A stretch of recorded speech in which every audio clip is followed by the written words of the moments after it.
Climate change is an ever-present topic in popular culture today, and it is a problem for my generation and future generations to come. The environmental issue is a hot topic, and one that did not start recently. I will tell you how it started. I'm Amelie Oñate. Today I will tell you about the mother of the current environmental movement, Rachel Carson. Her work and findings are as relevant today as they were when she first addressed the subject. Rachel Carson exposed the negative effects of man-made chemicals on the environment and public health, and gave birth to modern environmental activism. Much of the work being done today by activists in the field was first started by Rachel Carson. Rachel Louise Carson had a love for nature from a very early age, and had a special aptitude for expressing the reality of natural systems through her writings. She was born on May 27th in 1907 on a farm in Springdale, Pennsylvania. Carson was the youngest of 3 children. With a love of nature that she got from her mother, Rachel Carson became a published writer for children's magazines by age 10. She graduated with honors from high school and won a scholarship to attend Pennsylvania College for Women. In 1927, she changed her major from English to biology, influenced by her biology professor, Mary Scott Skinker. She graduated magna cum laude in 1929. Carson won a summer scholarship to the Woods Hole Marine Biological Laboratory in Woods Hole, Massachusetts. She obtained a scholarship from Johns Hopkins University for a master's degree in zoology.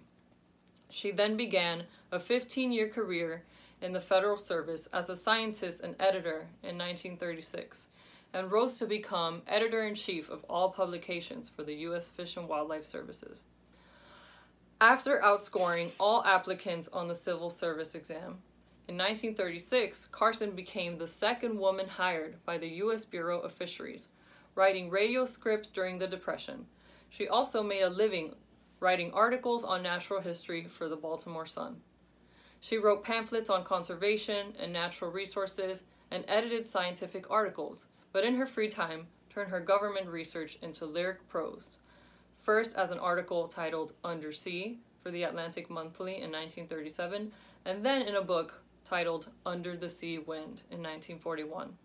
In 1952, she published her prize-winning study of the ocean, The Sea Around Us, which was followed by The Edge of the Sea in 1955. These books constituted a biography of the ocean and made Carson famous as a naturalist and science writer for the public.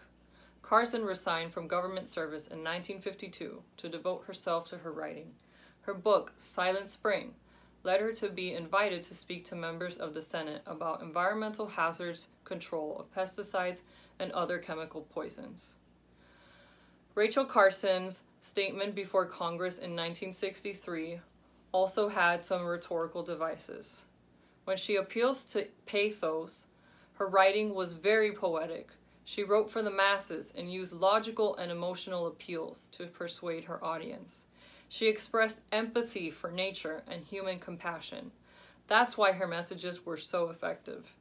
An example of her writing read like this: "When we review the history of mankind in relation to the earth, we cannot help feeling somewhat discouraged, for that history is for the most part that of the blind or short-sighted, the spoiling of the soil, forests, waters, and all the rest of the earth's resources."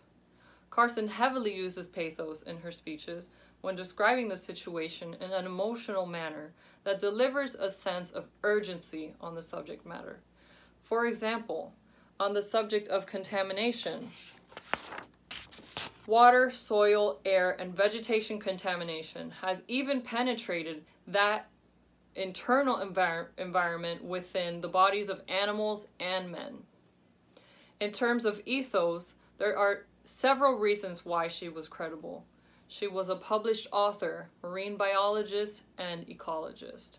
Some of the other things that make her credible are the fact that she did a lot of research on oceans, worked for the U.S. Fish and Wildlife Service, was a New York Times bestseller, received many awards and honors, graduated magna cum laude from college, obtained a scholarship from Johns Hopkins University for a master's in zoology, taught zoology at Johns Hopkins, taught at the Dental and Pharmacy School, University of Maryland. She was a very established writer and environmentalist who explained everything she needed to in her books. So she kept the speech short and straightforward. An example of her confidence on the subject. These are unpleasant facts, but they have given rise to the disturbing situations that this committee has now undertaken to examine. In reference to logos, the evidence and reasoning for the contamination was clearly spelled out in her speech. Her work as a scientist gave value to her statements. She identified the causes in the following quote. It comes from many sources: radioactive waste from reactors, laboratories and hospitals, fallout from nuclear explosions, domestic waste from cities and towns, chemical waste from factories, detergents from home and industries. Her observation and narration of events are clear and concise, in a manner that's relevant to the general public/audience. Simple language that all can understand. Here's another quote, for example. No one fully understands, for example, what happens when pesticide residues stored in our bodies interact with drugs repeatedly taken, and there are some indications that detergents, which are often present in our drinking water, may affect the lining of the digestive tract so that it more readily absorbs cancer-causing chemicals. Even though Rachel Carson's speech was not recorded nor filmed, I analyzed a documentary that helped me identify her non-verbal communication. For example, while she spoke, she looked up to think about what she was going to say. She tilted her head and she spoke very softly. One leg crossed over the other with hands on her lap. She sometimes even leaned her hand on her head. The speech was impactful enough to create a movement and change the current policies.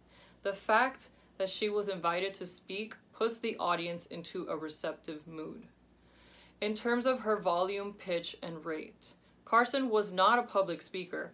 Her tone was soft and her eloquence needed work, but the power of the message that she was delivering overshadowed anything else. She had an even measured volume and tone. She didn't rush and made sporadic pauses to get her message across. Overall quality of sound, choice of language. She was described as a romantic naturalist in writing for the masses, soft-spoken and knowledgeable, candidly making suggestions to her audience, and her choice of language is determined by the type of audience that she's addressing. The topics presented in Silent Spring eventually gave her a platform to speak to lawmakers in the Senate in order to accomplish meaningful and lasting change through policy. Her crowning achievement as an author was the impactful book Silent Spring, which detailed for the first time the impacts of human-made contaminants to the environment.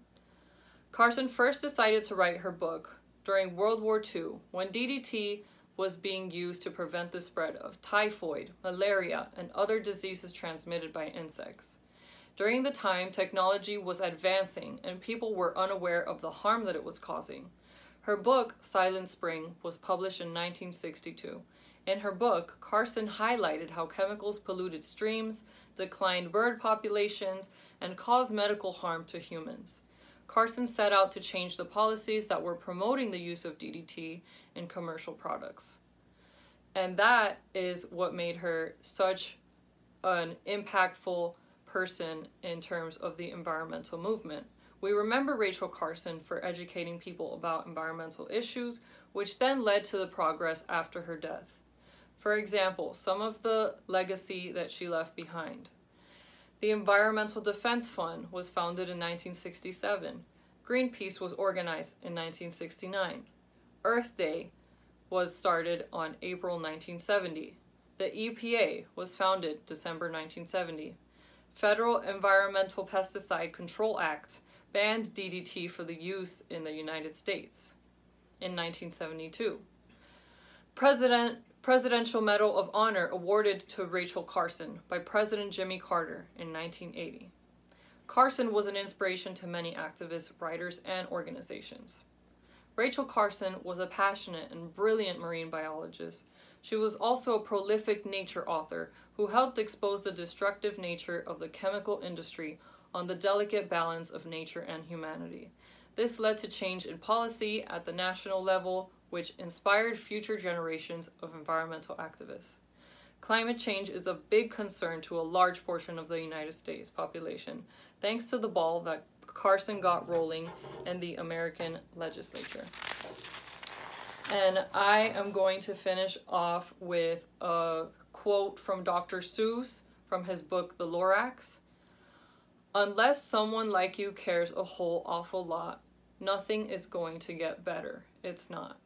I think that is a very relevant quote in terms of the times and the current situation of climate change that we are dealing with. Thank you. Yay!